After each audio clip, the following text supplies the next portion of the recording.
Hello and welcome to Shrewsbury Flaxmill Maltings. I'm Alan Mosley and I'm the chair of the Friends of the Shrewsbury Flaxmill Maltings. We're here to deliver some information for you on Heritage Open Days, and I wish we were able to welcome you face to face. But unfortunately, the construction that's going on at the site at the moment and the implications of the COVID pandemic make that impossible. So it's virtual, I'm afraid. We have a whole series of clips to show you, telling the history, development and the exciting plans for the future here. But first, a little bit about the Friends as we are approaching our 10th anniversary. We were set up to support Historic England and Shropshire Council to help gain funding for this wonderful restoration project and the regeneration of the site and our area locally and throughout Shrewsbury and Shropshire. We've done that by engaging with the community, stimulating interest and support, attracting volunteers. And since 2010, we've held a host of events, open days, fun days, tours, talks, presentations, activities, education, research, and we've managed that with a great deal of drive and enthusiasm. It's been a roller coaster ride though since our foundings. Two large national bids failed. But the money came in 2017 and we're starting to get there now, as you'll see from the tours and the clips that will be coming soon.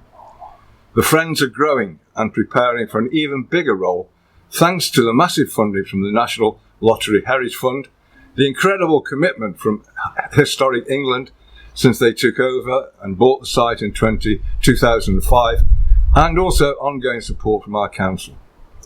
In a year, the main mill behind me will be completed to house commercial tenants. There will be landscaping and car parking. Activities by us will have started again. The place will be buzzing once more. In 2 years, the Friends will be managing a state-of-the-art interpretation and learning centre. There'll be fun for all, an outstanding cafe and lots to do for visitors. Our mission, which was to bring life back to the Flaxmill Maltings at the heart of the community, will have been achieved, and we will gain a new mission, something like to manage a world-class visitor destination.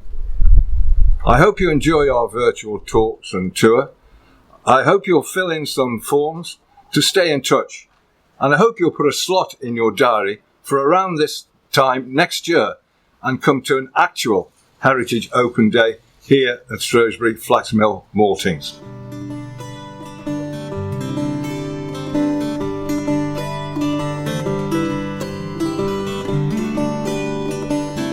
We're standing in the mill that Charles Babbage designed over 2 centuries ago as a factory we would say. It's had 2 quite separate uses, as the flax mill and then as the maltings. The building work going on around us will give it a 3rd life. But what was novel about its design? Well, in a building we need to support the roof and any upper floors. In this case, thousands of square metres of floor space over 5 floors. Hence the machines and the manual production processes needed to be accommodated on those 5 floors. My little demo here, forgive the bits of sponge, but they'll do the job. You're going to have walls, possibly pillars, and something spanning the top of them. So that essentially, very crudely and rather wobbly, is my building. What materials, first of all, might you choose for this large building? Well, back in the 18th century, stone or brick perhaps, though these are very heavy and they'll only span a narrow space unless we use very deep arches, think perhaps of a cathedral. You could use wood, which is lighter, probably cheaper here in the UK, and it can be joined together to bridge wider spans. So traditional construction for the 18th century would probably have been wood, brick, stone walls with interior timber beams and floors. But there's the problem, especially for mills. Mills are in the business of making powder, such as flour, or thread, wool, cotton, linen. And as a result, you've got an ideal fuel for accidental fires, and the wooden building will burn. The risk of a fire was in those days made much worse by the use of flame for lighting, candles, oil lamps, or gas. For example, Marshall, whose mill this was, or mill this was going to become, had a mill burned down completely in Leeds in 1796. Well, an answer might have been to use metal. And in the 18th century, that would mean iron in large quantities. But some forward-thinking folk were working on the idea. This is where our expert Charles Babbage enters. He was commissioned to build a fireproof building. He was self-taught but was working in consultation with others, such as Hazeldine, who was the local Shrewsbury iron founder, and a colleague called Strutt, who was building mills over in Derbyshire. And this is what Bage designed: cast iron pillars, cast iron beams, wrought iron tie rods, and brick arches over the top. It's not indestructible, of course, but it's not easily ignited. It won't burn like timber. The outer ends of the beams, notice, go into brick walls. Okay, we're not yet in a completely metal frame. So, is the job done at this point? Well, not quite, because we have a structural problem here. Cast iron is very strong in compression, compression being that sort of squashing motion, stronger than my sponge, but not so good in tension. If you pull it like that, it will tend to crack and split. So, where would there be tension in my sponge building? Well, if you think of that as two walls or two pillars and a beam across the top, if I put a load on here, it starts to sag. We all know that, it's obvious, isn't it? But sagging means compression at the top and tension at the bottom. So you would get cracks on the bottom of those beams. Bage was aware of this, and Bage stiffened, strengthened, added extra metal to the bottom of the beam. Okay. Unfortunately, he didn't add metal to the top of the beam, and where the beam passes over a pillar like that, loaded that way, it will tend to hog, and Bage did not strengthen the tops of the beams. Consequently, we have cracks in some of the beams. To make it worse, the masonry walls, which Bage knew would settle under their own weight, settle further than he expected. Could Bage have used a better material, a better metal? Well, wrought iron would have been better. It's better in tension than cast iron, and so it was used a century later in the Eiffel Tower. Bage did use wrought iron in the tie rods that stopped the ceiling arches spreading open,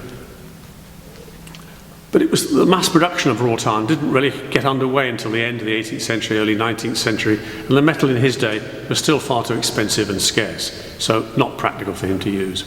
So here in the Flaxmill in Shrewsbury, innovative building technology from the end of the 18th century is being preserved and updated for the 21st century. The building skills of both times are evident as you look around.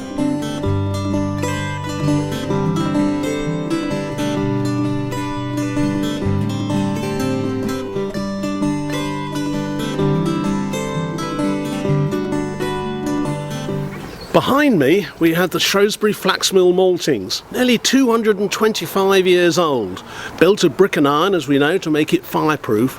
But who built it? What was it for? What did it do? And who worked here? Well, the answer to the first question is it was built by Thomas and Benjamin Benyon, who were wool merchants from Shrewsbury, and they teamed up with John Marshall, who was an owner of some flax mills in Leeds, and he developed a series of machines to process flax and spin it into yarn and thread, which was then later used for weaving into linen and canvas and making rope. Well, the Benyon brothers were facing hard times, really. The wool trade was in decline, and they really needed something in their own town that they could work on and develop. So this flax mill provided the obvious opportunity for them. They were able to use steam engines because they could get coal brought in by the canal, which actually had recently been dug and could come right in front of the factory, the site where the factory was going to be built. Better still, they had a ready-made workforce in Shrewsbury. It started off as about 400, then rose to 600, and later in the 1830s to 800, before it then went down as mechanisation increased. And the majority of this workforce were women and children, cheaper than men, and they had nimble fingers, and they could actually mend the threads and sort out the machines very efficiently. And of course, shifts were long, so all were in factories in those days, and conditions were pretty unhealthy. To start with, they were doing dry spinning, bad for the lungs because lots of dust. Later on, they were doing wet spinning, equally bad for the lungs because it was so humid. Life expectancy was low. So the children, where did they come from? They weren't just local children. Oh no, they came from workhouses from all over the country. Workhouse, the people who ran the workhouses were absolutely delighted when factory owners and industrialists came to them and said, can we have 30 children please? Because those people, the factory owners, would pay the workhouse. So not only did they get rid of the children who were their responsibility, but they earned a bit of money on the side as well. Well, the conditions were pretty cruel. Overseers were very intent on making sure that those 15-hour shifts were worked without children falling to sleep, and punishments were common. But a series of factory acts and inspection regimes actually helped improve conditions. It was still pretty hard work though, and even by the 1880s, when the factory finally closed, those children were working pretty hard, certainly at least 50% of the time, although they were allowed to go to school. Well, after the factory closed, it was empty for about 10 years, but an opportunity was spotted by William Jones, who was a maltster. He owned a maltings over on the other in Bellevue, on the other side of Shrewsbury, and he saw all these floors and he thought, yes, we could use those, we could convert this building, and that's just what he did. Now, the process of maltings involves taking barley, wetting it, spreading it, letting it germinate, and then drying it, and that turns the starch in the barley into sugar, which then makes it suitable for brewing. And that's just what William Jones set about doing. And in order to achieve this change, he had to transform the building. He had to lower the floor, smooth out the floors, he built a kiln, he put in water tanks, but most significantly of all, for the look of the building, he had to block up the windows. Well, he blocked up 2/3 of the windows and reduced the final third of the windows into a much smaller size to control the air temperature and also the light. Well, he finished his conversion work 1897, just in time for Queen Victoria's Diamond Jubilee, and he inserted a coronet up on one of the lifting towers. Well, the maltings went on right the way through till 1986-87, interrupted just for a short time during the two world wars when the building was used as an army training barracks, and it was known, probably not affectionately by the soldiers, as the Rat Hotel. So there we have it. We have a building that had 90 years as a flax mill, little gap, 90 years then as a maltings, and then of course the future holds 90 years plus, we hope, following the restoration that's going on now.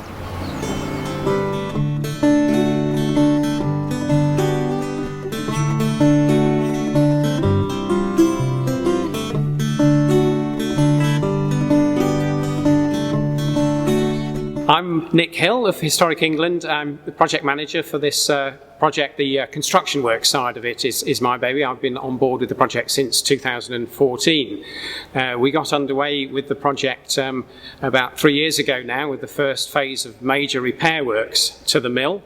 We had to, in that first part of the work, tackle the major problem of the iron frame and the fact that it was under strength really for modern use and design codes. So we've had to introduce a whole lot of additional strength to that while keeping the special character of it and not affecting it. We've done that by introducing some additional columns in minimum amount of places, whole transfer structure at first floor which will be hidden within a new floor depth, and a whole lot of tie rods and other strengthening to the floors so that they all act as a diaphragm to hold the whole building together. The other major change we had to do, again sort of revisiting an issue of the development of it over time, has been that when it was converted into a maltings, they blocked up 2 out of every 3 windows. So we've had to, in terms of making the building usable again, we've had to recreate all of those large window openings. Those have all now been done. Over 100 huge new windows throwing light into the main mill to be able to use the ground floor, visitor centre and upper floors for commercial offices. So that was the first stage of the project, now receding into the past couple of years behind us, where we tackled the most pressing structural problems of the main mill. The next phase, which we're just completing now, has been to look at renewing all of the roofs, the external envelope of the buildings, and putting that together. And as you see behind me here, we've got the giant volume of the kiln where we've had to re-roof whole new roof here, whole new steel and timber roof, Welsh slates, enormous great pyramid shape that stands over this central atrium, which is going to be the focus of the main circulation to get people up to the upper floors in future. And we're now moving through into the third phase of the building project, which is all of the internal fit out, all the new services, the loos, all of the heating systems, all of that and so on, together with the whole of the infrastructure outside, all bringing in new drainage, power, phones, electric and so on, new car park that we're building, and all of that coming together. So we're looking at a huge project altogether. It's £30 million overall over the years of the project we're looking at on the main mill and kiln, 21 million coming from the National Lottery Heritage Fund, one of their largest grants ever, and all on course to open in about a year's time, next summer, and looking forward to being able to take a lift ride in this enormous space of the kiln.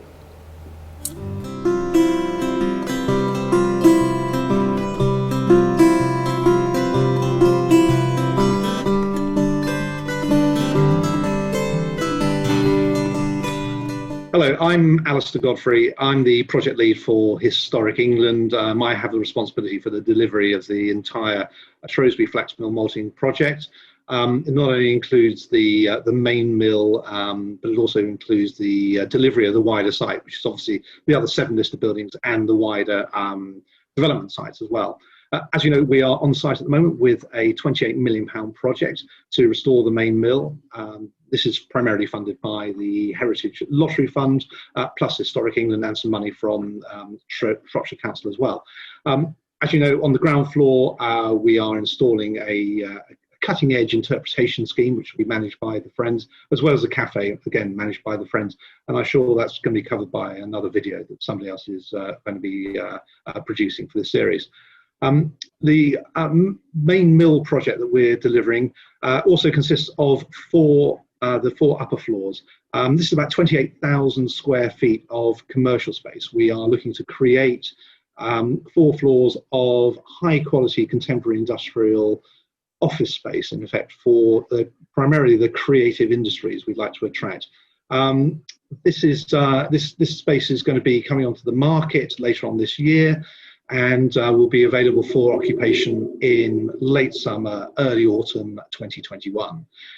The 4 floors looking to accommodate potentially about 350 new jobs within the site, and the space is extraordinary, both in terms of its historical interest, but also the fact that the quality of the environment is so high. One of our priorities for the site is to create a high quality environment as well, reflects the history of the site, but also the fact that it needs to be sustainable and very attractive to people working there. Allied to that, the building itself, not only is it one of the greenest buildings in the world because it's had sort of 3 separate uses over the last 220 odd years, is the fact that the building is naturally ventilated. So the upper floors we're using what we call sort of Georgian air conditioning, which is basically you open a window, which is how it was always carried out, and we got cross-flow ventilation through the building. The most amazing thing as well is the fact that the Georgians absolutely had it right when it comes to creating a working environment where people can work for long hours without the need for artificial daylight. So to that end, as you'll notice when you look at the building that's being restored, is we've opened up a vast majority, over 100 the original vast windows through the site. And that creates a fantastic level of natural light, which actually far exceeds current building regulations, which is great. Another part of the main mill works that we're carrying out is the creation of a new 100-space car park at the back of the site, which is what we call the railway triangle. That creates about 100 car parking spaces for use by both the Friends and our commercial tenants. Included within that, there's about 10 electric car charging points within that. Just left the kiln buildings, the warehouse, and within the warehouse we're putting in at least 50, if not more, secure cycle storage spaces, which again, to attract people to use the site and get to the site by more sustainable sort of methods than purely driving it. And the site's only sort of 8 to 10 minutes from the centre of town anyway. So from there, our commercial tenants will enter through the kiln building. Again, it's an extraordinary building. It's about 7 to 8 stories. height within there. They'll be having 2 open lifts that will take you up through and onto the separate floors. Those lifts will also service future developments within the warehouse and the cross mill. Those stages will come at a later date. We're focusing very much on the delivery of the main mill at the moment. Allied to that, obviously, you've seen there's lots of other work going around on the site at the moment. We are putting new site infrastructure through the site. This is coming off of a new roundabout or mini roundabout off of the Salton Road, Spring Gardens Junction. That works primarily funded by the local enterprise partnerships, March's enterprise partnerships, in partnership with Historic England.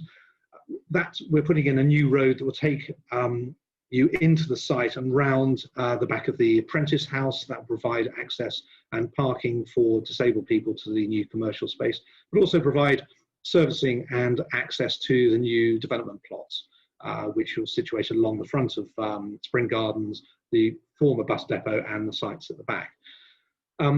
Also, another important part of the works that we carry out as a part of the what we're calling the LEP works is we're reinstalling the line, or reimagining the line of the canal. So the canal, we've made an undertaking never to build on the line of the canal, excuse me, but to recreate a new pedestrian cycle route into the site. So that will be a new artery to get people into the site. Future plans for the wider site are for us to deliver a high quality new residential development. We have outline planning consent for 120 units. This site is Historic England's primary flagship regeneration project. We don't have another project of this scale underway anywhere in the country. So we are looking to deliver the project to the highest quality possible. And also we know the value of regeneration to the wider area and the wider community in terms of regeneration output. So we'll be bringing that forward, probably going to the market in the summer of 2021, looking to complete a number of the units by the end of 2025. So there's a very bright and exciting future for the site coming up ahead. So thank you very much indeed, and we very much look forward to welcoming you on site. Thank you.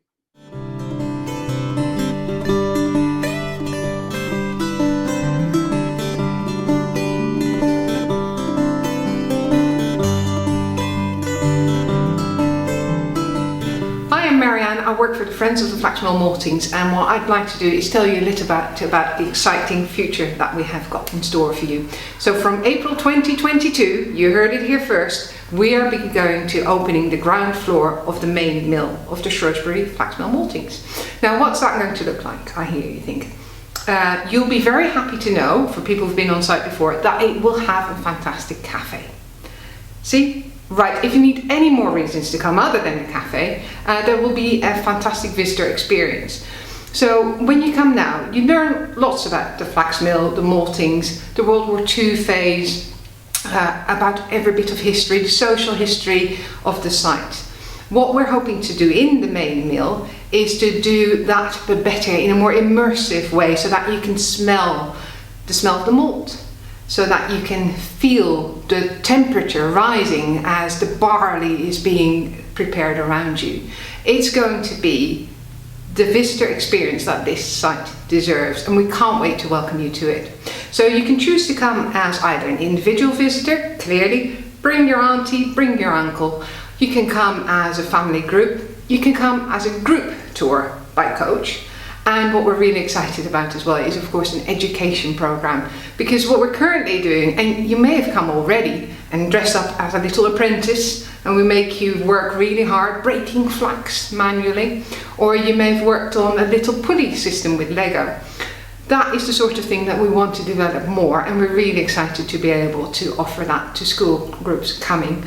So yes, April 2022, you'll be welcomed here on site. Nice cup of tea or coffee. There'll be lots of spaces around to walk as well.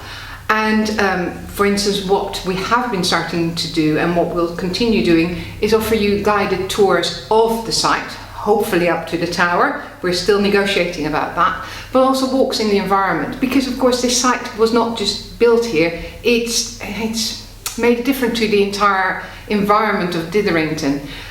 So we have walking tours into Castlefield and into town to explain to you a little bit how this area of Shrewsbury developed with the flax mill, and how we came to be here still after, well, when we opened, 225 years, and it's not often you can say that, is it? So we look forward to seeing you then.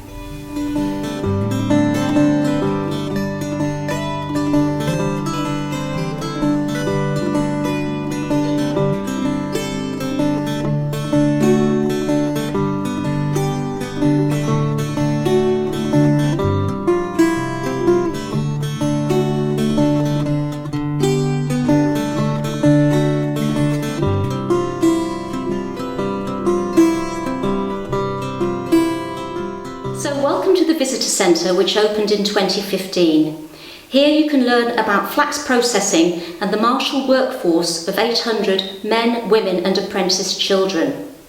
Oral histories collected by the Friends form a key part of what you can hear. There are stories of the soldiers from World War II who stayed here during their training and referred to it as the Rat Hotel. There are also stories of the maltsters who undertook back-breaking work and received beer rations as part of their wages.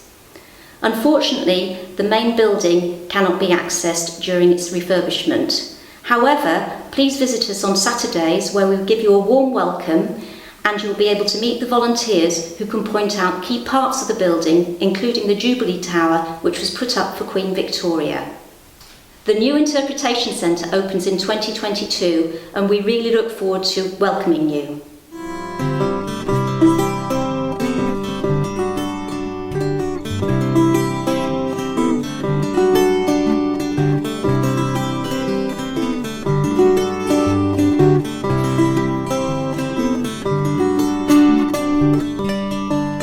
Hello there.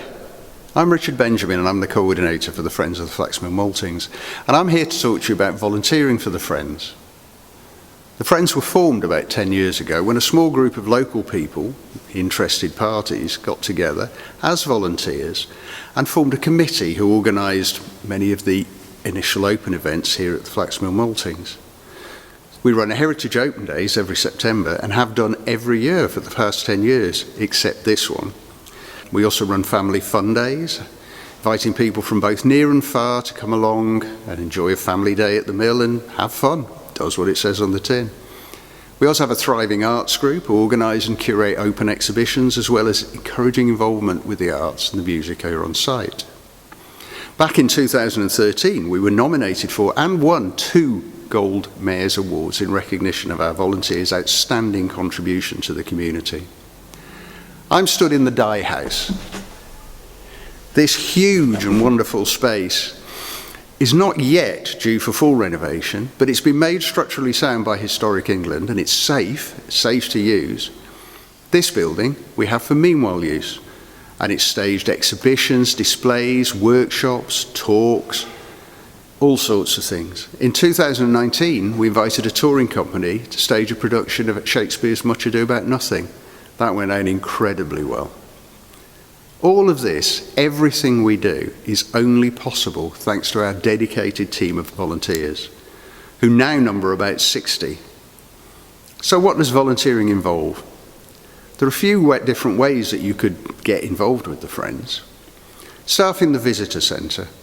This involves meeting visitors when they turn up, showing them where they can go and what they can see, and answering questions they might have to the best of our ability. Volunteers are asked to offer at least a 3-hour session a month, although many offer more.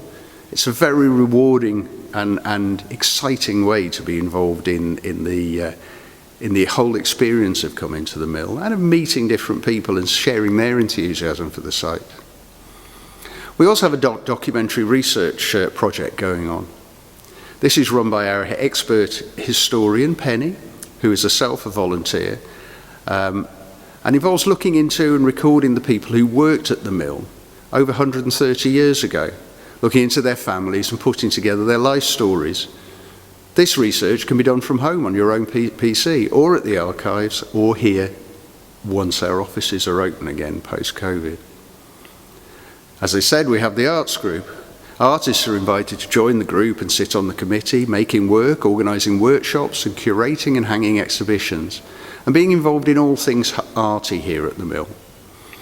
As part of the arts offer, we also have a heritage sewing group who meet regularly and make authentic apprentice garments, which our visitors, the youngest, are invited to try on. We look for volunteers to steward, helping out at events and at open days, looking after public, directing them, showing them where to go, sometimes helping out in the car park, sometimes helping out behind the bar, maybe serving food, all manner of ways to get involved in that. We have tour guides, so some of our volunteers will give tours of the site, taking people up into the buildings, looking round, talking about the history of the site, its different lives throughout the last 225 years. And also they'll go out to visit WIs, history groups, and give talks to them on site, maybe showing a presentation. We have a volunteers forum, so that original committee, which formed back in 2010, has now evolved into a forum, which all the volunteers, all of our registered volunteers, are invited to attend. The forum's a way of keeping our people involved about the works and the changes here at the mill, and also inviting volunteers to help to organise events and contribute ideas for the running of the Friends. It's a brilliant way to keep involved and to meet other people who are involved. We also have a board of trustees. The board are all volunteers as well, and they take the decisions on the way the Friends are run and how we use our resources. Occasionally, whenever we can, we'll have events purely for volunteers, social events, opportunities to socialise, get together, maybe for a Christmas drink, meet the builders. Last year we met the builders who were working on site, we met the Historic England staff who were working on site, brought everybody together and had a couple of drinks, a few nibbles, and a really, really successful time. So, if you're interested in becoming a Friends volunteer, please let us know. You can email us on info@flaxmill-maltings.co.uk, or you can give us a call on 01743 360 213. We really would love to welcome you on board.